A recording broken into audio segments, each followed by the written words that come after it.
Is your granddaughter?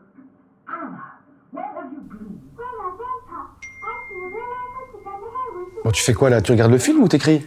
Papa, c'est pour l'école. Quoi?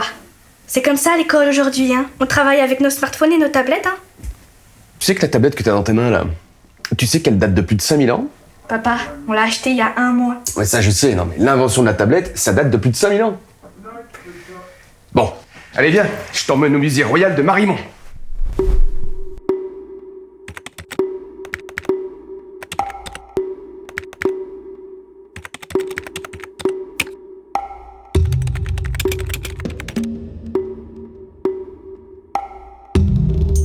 Alors tu vois, ça, c'est l'ancêtre de ta tablette.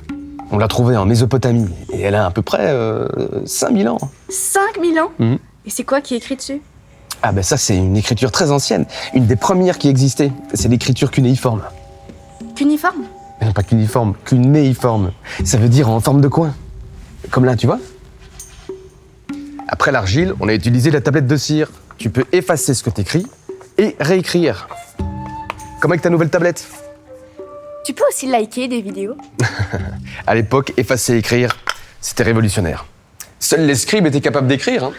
Ils notaient surtout des choses administratives, tu vois, comme le stock, les produits vendus, les produits achetés, etc., etc. Non, c'était surtout un outil très pratique pour la gestion quotidienne et le commerce. T'as vu, ça c'est magnifique. Waouh! En Égypte, les scribes écrivent en hiéroglyphes. Ce sont des dessins qu'on peut lire de gauche à droite, de droite à gauche, de haut en bas ou de bas en haut. C'est magnifique. Ouais. Et tu vois, ici, c'est le bec de l'oiseau qui indique le sens de la lecture.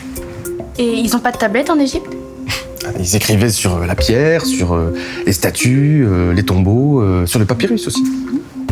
Alors tu vois, ils ont des centaines de hiéroglyphes au début. Chacun représente un être, un objet ou une idée sans tenir compte du langage.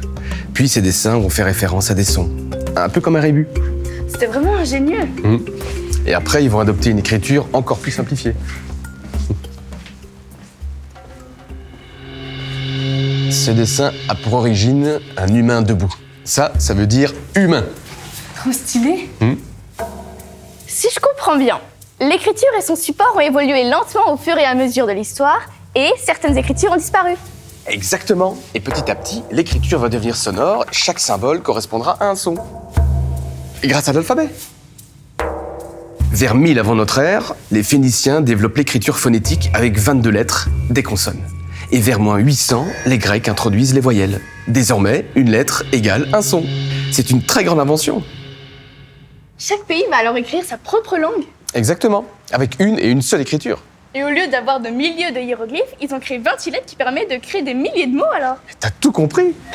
Le papyrus, le parchemin et bien plus tard le papier vont permettre de créer des rouleaux et des livres de formats différents. Comme dans cette bibliothèque par exemple. Car qui dit écriture, dit support. Le papier sera utilisé pour fabriquer des livres, d'abord religieux, donc très très grands, et ensuite petit à petit le livre deviendra transportable. De cette façon, chacun pourra apprendre à lire et à écrire, et le savoir pourra être diffusé ou centralisé.